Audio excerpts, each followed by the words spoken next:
carte communale de Plourin. Pendant ce temps, Laetitia trouvera les plans. Oui. Donc, dire un petit mot aussi. Le sujet qu'on a vu en novembre dernier, donc la particularité d'une carte communale, c'est qu'elle est approuvée à la fois par la collectivité et par le préfet. Contrairement à un plus qui est validé donc, par la collectivité compétente. Donc la commune de Plourin est dotée d'une carte communale qui était approuvée donc, en 2004 et donc la commune de Plourin avait décidé donc, en 2017 de lancer une révision générale de cette carte, motivée pour diverses raisons, mais principalement pour donc l'émergence d'une centrale photovoltaïque sur le site de Lanrinou. Tout ça donc, a été présenté donc, en novembre dernier. Alors, par délibération du 25 novembre, le conseil communautaire avait approuvé le projet de révision de cette carte communale, après avis de la commune, qui l'avait donc instruit en conseil communal donc, le 29 octobre. En parallèle de la révision de la carte communale, la commune de Plourin, par délibération du 29 octobre 2020, a approuvé le zonage d'assainissement des eaux pluviales et un dossier de protection du patrimoine naturel et bâti qui restent exécutoires. Alors, par courrier du 1er février dernier, monsieur le préfet, puisqu'il est en charge aussi d'approuver ce document, a fait savoir qu'il ne lui était pas possible d'approuver en l'état ce projet de révision de carte communale. De plus, il a estimé que, compte tenu des modifications apportées, le projet de révision modifié devait être à nouveau soumis à enquête publique avant de l'approuver à nouveau. Il est aussi connu que le PLUI-H sur notre communauté de communes est aussi en cours. Il a débuté déjà il y a 2 ans par une phase de diagnostic et qu'il remplacera à terme tous les documents d'urbanisme communaux. Alors, on propose dans ce cadre, et après consultation bien sûr de la commune de Plourin, de ne pas poursuivre la procédure de révision de la carte communale engagée par la commune de Plourin, et donc d'annuler la délibération d'approbation du 25 novembre 2020 et d'abroger la délibération du 10 février 2017, prescrivant la révision de la carte communale de Plourin, puisque donc déjà le projet de centrale photovoltaïque ne nécessite plus d'adaptation du document d'urbanisme de la commune de Plourin tel qu'il était envisagé sur ce projet de révision de carte communale. Merci Gilles. Peut-être un mot Antoine, parce qu'on a échangé avec toi à diverses reprises sur le dossier. Je n'ai pas grand-chose à rajouter. Non, effectivement, on leur a fait 4 ans de procédure administrative pour pas grand-chose. Payer les bureaux d'études. Et que c'est effectivement parce qu'à l'époque, on ne pouvait pas vendre l'électricité produite sur les centrales photovoltaïques en dehors d'avoir un accord de la Commission de régulation de l'énergie. Pour obtenir l'accord de la Commission de régulation de l'énergie, la CRE, il fallait donc, elle a demandé à ce qu'on révise la carte communale, puisque la carte communale, c'est un document simplifié d'urbanisme, comme l'a rappelé Gilles. Donc, on a des zones U et des zones A. Or, il se trouvait que l'ancienne décharge du Sivom de Poudalbézo, que la commune a récupérée, était située en zone A. Et donc, par conséquent, on ne pouvait pas construire une centrale photovoltaïque on ne pouvait pas obtenir un accord de la CRE sans avoir effectivement un zonage qui corresponde à la zone U. Mais parallèlement, on a eu un permis de construire pour la zone de photovoltaïque, et après enquête publique. Donc, on marche un peu sur la tête, mais ça, c'est à l'image de l'administration française. Et donc, on avait entrepris donc, en 2017 la révision de la carte communale. Sur ces entrefaites, effectivement, on a donc... la loi a permis de pouvoir vendre l'électricité sans passer par la CRE. Donc, on n'avait plus besoin de la CRE, de l'avis de la CRE. Donc, ensuite, on a donc fait l'enquête publique puisqu'on avait lancé la révision de la carte communale. Il y avait une exploitation qui était donc sur le centre du bourg, qui était l'exploitation à M. Floch. Et le SCOT du Pays de Brest dit qu'on ne peut pas garder en zone constructible des terrains qui sont effectivement autour d'une exploitation, ils s'en mettent autour de l'exploitation. Donc, on les a sortis de la zone constructible, qui était avant effectivement U, puisqu'il était au centre du bourg. Donc, on a fait l'enquête publique sur ces données-là, puisque l'exploitation était toujours en activité. L'enquête publique a été faite un petit peu retardée à cause du Covid. Elle a été faite en juillet dernier. Donc, la commissaire enquêtrice a rendu son rapport comme il se devait, en tenant compte de l'exploitation qui était toujours en activité.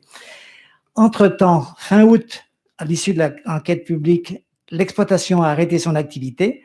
Donc, les consorts propriétaires des terrains ou héritiers ont écrit au préfet en disant « Ah oui, mais notre terrain, il va perdre de la valeur. Donc, est-ce que vous pouvez le garder en zone constructive ?» Parce qu'effectivement, entre la valeur d'un terrain constructible et la terre agricole, il n'y a pas photo. Donc, le préfet, effectivement, a dit « Effectivement, l'activité est arrêtée. » Alors que le SCOT dit que, logiquement, quand on arrête une exploitation agricole, pendant les 5 ans qui suivent, on ne peut pas la reclasser, entre guillemets, en zone constructive, puisque quelqu'un peut très bien reprendre le siège de l'exploitation pour remettre une activité. Il n'a pas du tout tenu compte de ça. Donc, il a écrit effectivement le courrier dont certains ont eu connaissance, en disant on vous demande donc de revoir votre délibération et puis de revoir votre projet et de remettre tout ça en enquête publique. Comme il n'y avait plus rien qui s'opposait effectivement à la construction de la centrale photovoltaïque, puisqu'elle va démarrer d'ici quelques jours, il n'y avait aucune raison qu'on relance avec des frais encore inhérents à toute cette instruction et toutes ces études qu'il faut faire, sachant que parallèlement, comme on l'a rappelé, le PLUIH arrivera au niveau communautaire et qu'au niveau de la commune de Plourin, on n'a pas besoin du tout d'étendre nos zones habitables au centre-bourg, puisque effectivement, on n'a aucune utilité, on a suffisamment de réserves. Par contre, c'est vrai qu'au niveau de la CCPI, il y a aussi du coup un impact pour la zone de carrière, sur lequel on avait effectivement prévu de réduire un peu la surface, et du coup, ça reste dans l'état, puisque effectivement, on a décidé de surseoir à la révision de la carte, et puis du coup, c'est le document en vigueur qui continue à être exécutoire. Voilà. Merci Antoine. Aujourd'hui, on prend acte, on arrête le plus de Plourin qui est en révision. La carte communale de Plourin qui est en révision.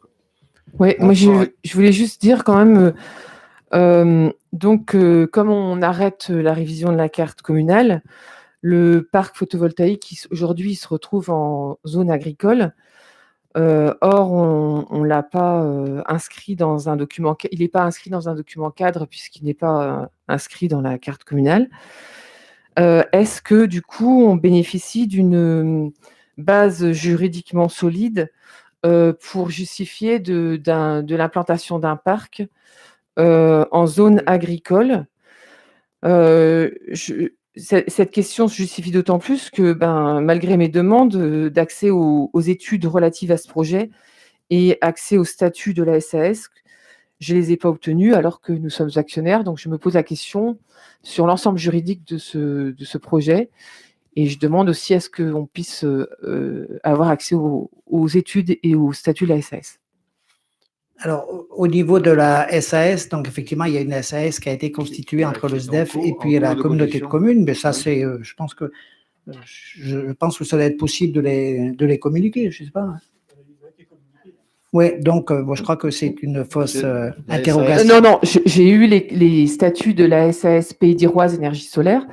Je n'ai pas eu les statuts de la SAS de projet, qui est la SAS fille de projet. La société de projet, c'est en cours. Elle n'a pas été réalisée encore. C'est en cours de réalisation. Donc, d'ici quelques jours, je pense que ça sera effectif. Il y aura une assemblée à mettre en place, ça n'a pas été fait pour l'instant. On a délibéré sur la constituer. Bon, parce qu'en fait, voilà, il y a quand même un certain nombre. Une société ne se crée pas comme ça en claquant des doigts, sachant qu'il y a une ERCOP, entre autres, qui est aussi actionnaire et que lequel c'est assez long, en fait, toute la démarche administrative liée à ça. Mais bon, ça arrivera en temps et en heure. Aujourd'hui, c'est le SDEF qui porte complètement le dossier, qui a contractualisé l'ensemble des pièces relatives à ce projet. Et rien aujourd'hui, le permis de construire a été accordé par le préfet, ça fait déjà plusieurs années, suite à l'enquête publique, donc il n'y a rien qui s'oppose à ce que ça soit fait. Par rapport au document d'urbanisme, la demande de la CRE est complètement déconnectée par rapport au droit du sol, par rapport à ça. Et puis aujourd'hui, on a, au point de vue réglementaire, que je sache, il n'y a rien qui s'oppose à ce que ça soit fait. C'est le préfet qui prend l'arrêté, donc le préfet, l'arrêté n'a pas été attaqué. Non, pas du tout. Et puis, de toute façon, là, il y a forclusion, en fait. Le préfet a pris son arrêté après enquête publique, il a déjà 3 ou 4 ans, ou 5 ans. Donc les délais de recours, je pense qu'ils sont largement dépassés. Et pour la société qui est constituée, elle va se réunir, elle va nommer un président, les actionnaires et tout, mais elle est en cours de constitution. Donc la société va être créée après le début des travaux?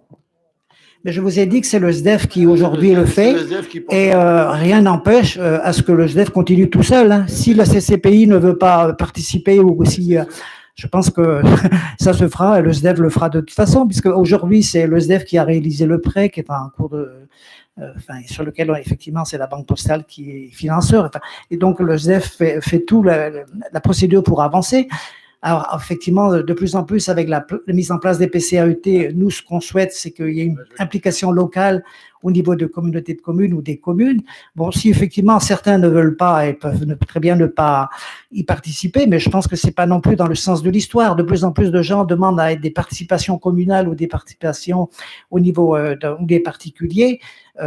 Et donc, voilà, je pense qu'on est complètement dans le sens de l'histoire, une implication locale des territoires et l'implication locale des citoyens. Merci Antoine. Enfin, les explications seront données et on va fournir les demandes qui ont été faites, quoi. Est-ce qu'il y a d'autres questions?